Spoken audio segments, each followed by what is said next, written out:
everyone, and welcome to NAB 2025.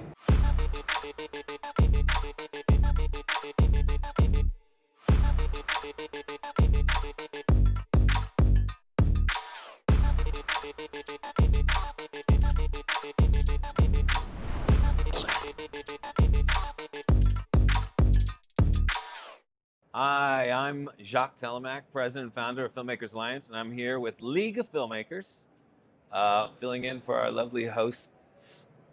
I'm going to be speaking today to Timothy, Reese, and Danielle Beckmann of Brooklyn Quarter. Thank you for coming.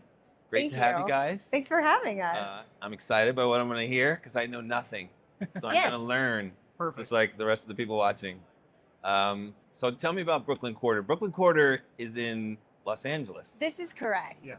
And give me the genesis of the whole thing, and how Brooklyn Quarter came to be in Los Angeles. Yeah, so we actually started Brooklyn Quarter out of necessity to keep a friend group together. We found that some of our friends were starting to move away or having big life changes, and we decided to start up a Dungeons and Dragons game to keep everyone together. And that turned into a show. And so these are all people in the filmmaking world. Yes, a lot of them were film or film adjacent, and we were in Brooklyn at the time. And from there, it became a really lovely umbrella of a community for us to make, some sketches, some little comedy things that turned into shorts and filmmaking. But we started in late 2016. Were you guys both performers? Yeah. Oh, okay. Yeah, so it was one of those things where we started up having friends play D&D just to keep people together. Some kind of board game night every couple of weeks.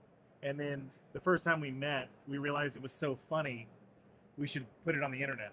And of course, that's a very slippery slope of going, hey, this thing I really love, I'm not going to turn it into a job. So, yeah, and we actually, Timothy is an ex-journalist, and he works, more behind the camera now, cinematography, and a writer as well. I've been an actress, since I could walk. I'm also, we both produce and I just directed. So it's kind of like every hat that we wear covered an entire production company. And you guys are a couple. We're married. We're coming up on our 5-year wedding anniversary. Awesome. Congratulations. Thank you. And were you a couple when you started the D&D thing? We were. We were a couple when we started. Yeah. So, but it formed very organically. And then when we moved out to Los Angeles a few years ago, we kept the name Brooklyn Quarter because why not? And what was happening in Brooklyn prior to moving to Los Angeles? What were you guys doing mostly?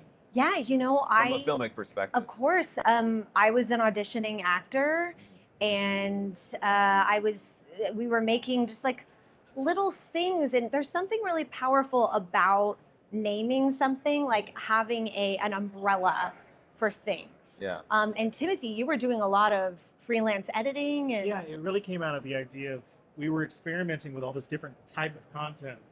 And we decided that, she was working on sketch comedy that was like these short form YouTube videos.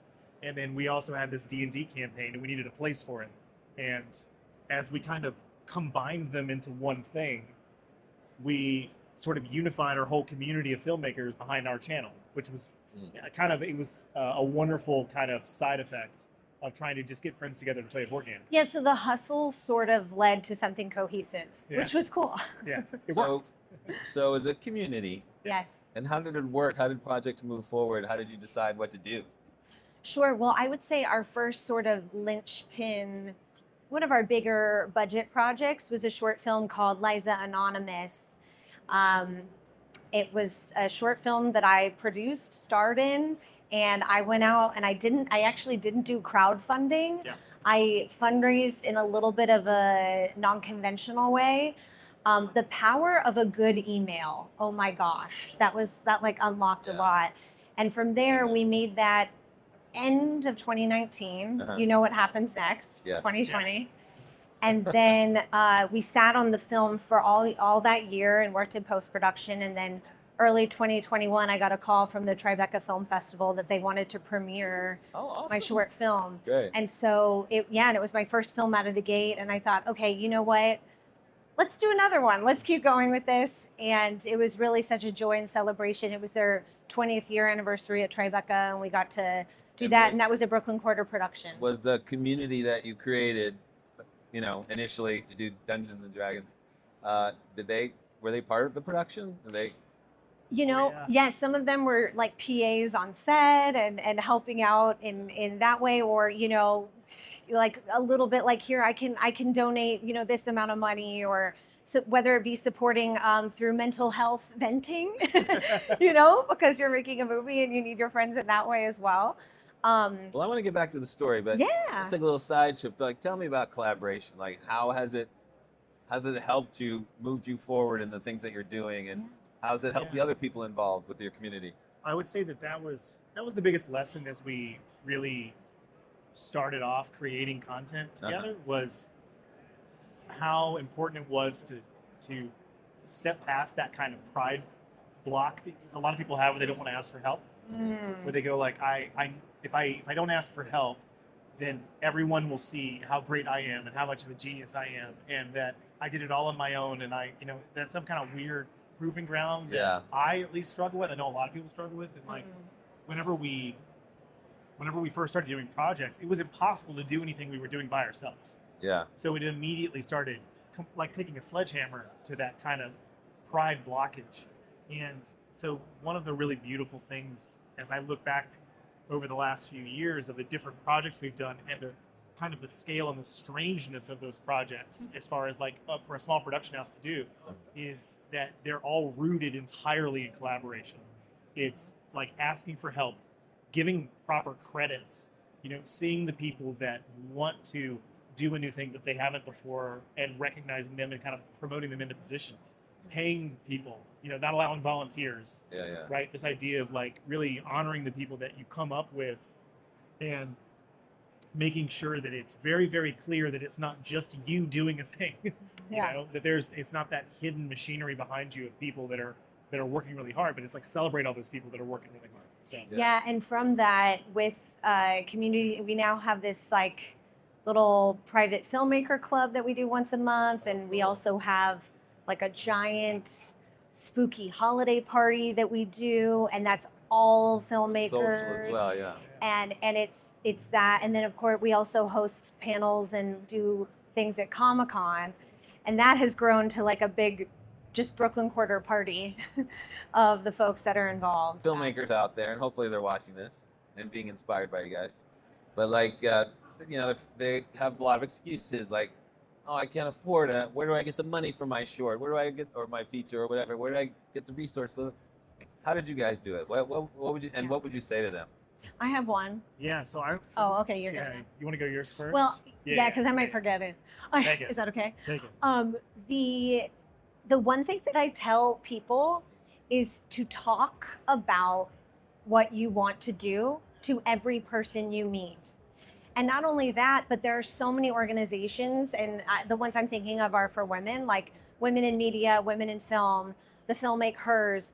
All these places are kind of organic networking spots that you can go to meet people and just talk about what you want to do. Because the minute that you speak about it, someone's going to say, well, I know someone, you should talk to them and meet them. And then it snowballs organically. And I find too that at these types of networking events, everyone's actually looking to talk. So it's not, even if you are introverted, it's actually more of a safe space to speak to someone, because everyone is there to find out about someone else.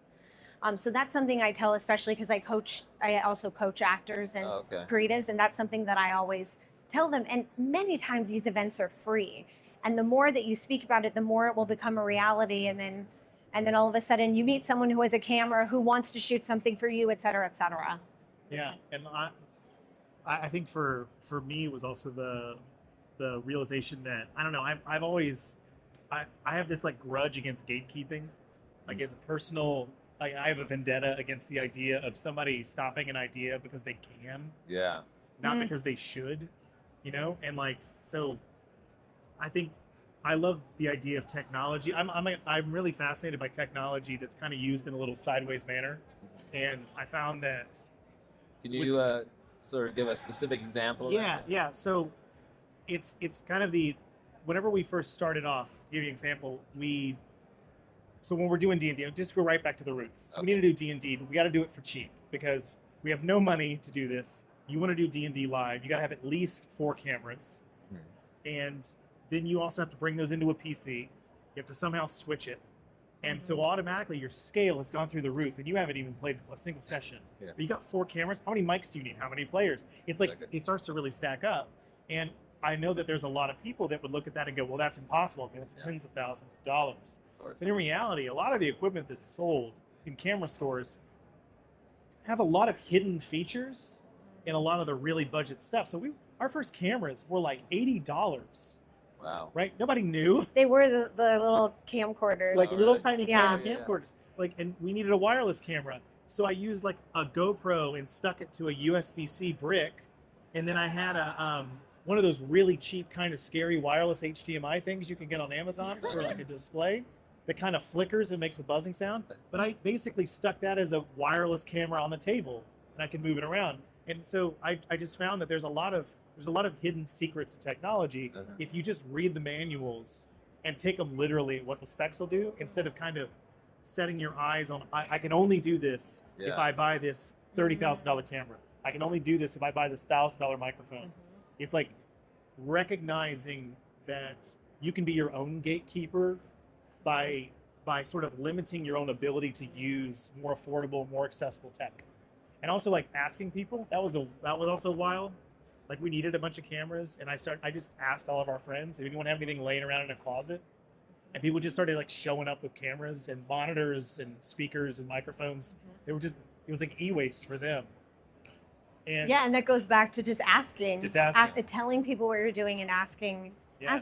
And then if you're talking to, a friend or a friend of a friend, all of a sudden then you're like, you know what, maybe I'll ask a brand. Maybe there will be a brand partnership in this web series I want to do, or short film, or whatever it may be. Yeah. Something I'm really excited coming up for this summer is we always go out to San Diego Comic-Con, where we love doing panels and hosting panels and going to events there. But we're also bringing back Convos, which was our live conversation panel that we had with incredible creators who come to Comic-Con. But it's really designed for those who aren't there to really be able to get a full conversation with the folks that make Comic-Con what it is in a lot of ways, instead of getting locked out because they're geographically just not near San Diego. So it's really designed for the folks who are at home.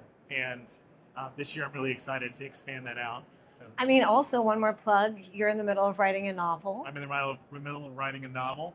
Wow. Yeah, which is, I got advice that's like getting into a fist fight with yourself.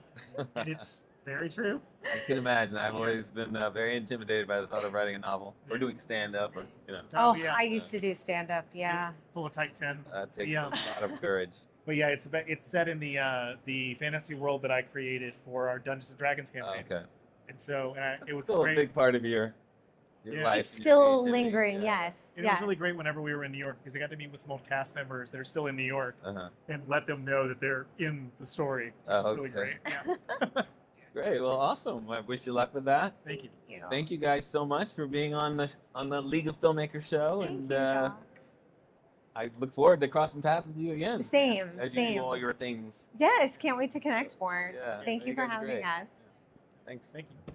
Yeah.